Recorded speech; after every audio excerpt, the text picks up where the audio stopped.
Hello guys! Hello Leo! Welcome dito sa aking channel. Kapalaran 888 Leo. Tingnan natin kung anong messages, vibration, gabay energy para sa lahat. Ito ay general reading Leo. So, I hope na makuha mo yung energy, unexpected messages, information, communication, or anything na unexpected to. Okay Leo, first card natin ay Strength card. Okay. Strength card Leo. This Strength card ay nagsasabi sa'yo na posibleng meron kang challenges na pinagdadaanan sa ngayon.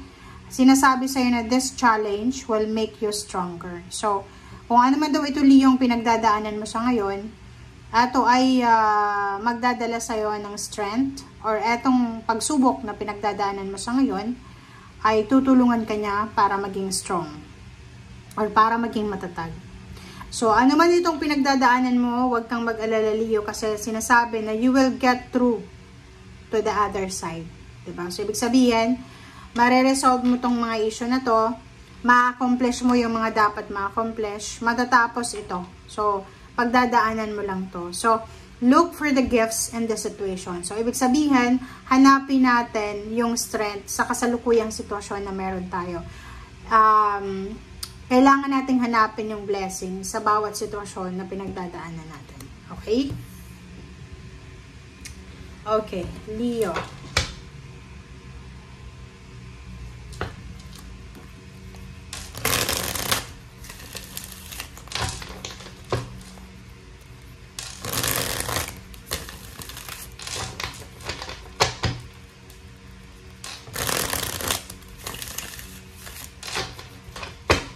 Okay.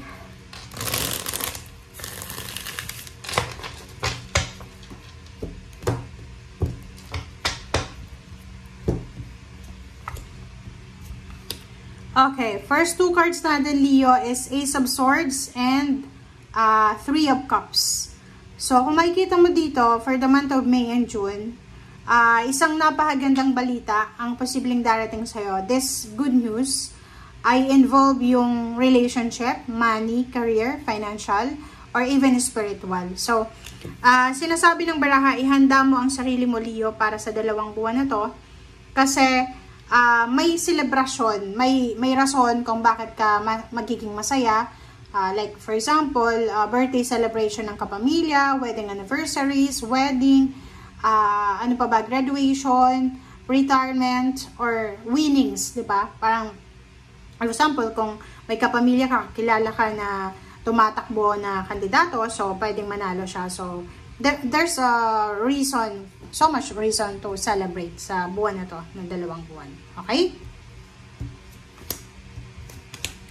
Okay, 7 of Swords and the Chariot. Nako, Leo, eto lang. Mag-iingat ka, Leo, ha? Be careful. Be careful sa pagta-travel. Be careful, Leo, sa pagta-travel. If you're traveling with your personal documents like passports, money, any government papers, bank accounts, or kung ano man siya, wallets, personal belongings, cellphone, sinasabi ng barahan na mag-iingat tayo sa pagta-travel, lalo na kung marami tayong dala-dala. Be careful kasi pwede kang manakawan, or pwede mong maiwan, or pwede mong ma-misplace yung dala-dala mo na yan. Okay? Yung iba sa inyo dito, Leo, if you are a business person, mag-iingat ka sa pakikipag-deal sa mga Gemini. Mag-iingat ka sa pakikipag-deal sa mga taong niloko ka na dati. Like yung iba, like for example, may ka-business partner ka, tapos na-scam ka na niya a few months ago or few years ago. Ingat-ingat ka kasi pwede ka ulit niyang i-scam. Okay? Yun. Diba? So, yun. Ito yung The Tower. Sinasabi sa manifestation na mag-iingat ka, Leo, sa pakikipag-deal sa mga manloloko. Mag-iingat ka sa paghawak ng documents, pagpirma ng dokumento, basahin mabuti. Dahil pwede kang ma-scam, pwede kang maloko. Okay? 5 of Cups. Meron dito, Leo, na posibleng nangihinayang sa'yo. Pwedeng nangihinayang siya kasi wala siya sa buhay mo, parang ganun. So, hindi ko alam kung sino yan, but i-confirm natin mamaya.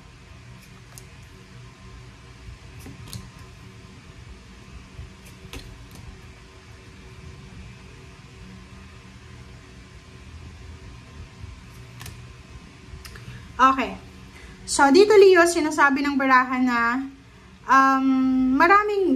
maraming kumbaga communication, balita, or information na darating sa'yo na pwedeng magdadala sa'yo ng peace and harmony. Diba? Yung parang, alimbawa, ang daming beses sa buhay natin na once na nag-open tayo ng ating messenger, ng ating cellphone, puro lang bad news yung message. But, this 2 months, sinasabi ng King of Cups sa'yo na huwag kang mag-alala kasi yung balita na paparating sa'yo for the next 2 months ay sobrang positive. Positive na positive.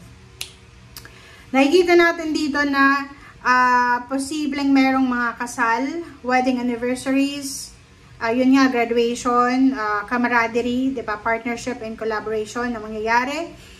Nakikita ko sir dito na if you're married, posibleng yung karelasyon mo, yung asawa mo, ay may ibabalita siya sa'yo. Maybe na-promote siya sa trabaho, tumaas yung sweldo niya, or posibleng kailangan niya mag-relocate for promotion or kung ano pa man.